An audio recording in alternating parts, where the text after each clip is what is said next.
এই মুহূর্তে আমরা আছি সিআরএ টেন্টে। ভরা ফুটবল মরশুমে নির্বাচন আগামী রবিবার 1টার সময় এজিএম, তারপরে নির্বাচনে 284 জন ভোটার। সভাপতি পদে 3 জন দাঁড়িয়েছেন।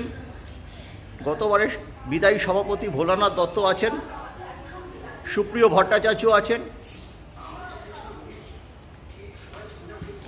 অরুণাভ ভট্টাচার্য আছেন, জয়ন্ত ব্যানার্জি তিনি দাঁড়িয়েছেন সচিব পদে।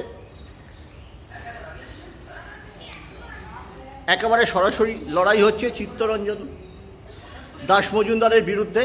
আমরা একবার বোর্ডটা দেখে নেব।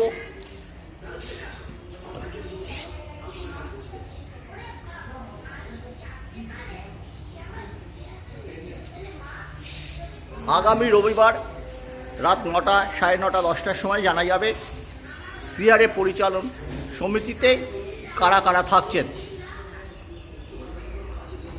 সিআরএ অত্যন্ত ঐতিহ্যবাহী সংস্থা। প্রতুল চক্রবর্তী আপনারা দেখতে পাচ্ছেন, প্রথম প্রেসিডেন্ট, প্রথম ফিফা ব্যাচ পেয়েছিলেন। সিআর দাস মজুমদারও কিন্তু ফিফা ব্যাচ পেয়েছেন দেখা যাচ্ছে।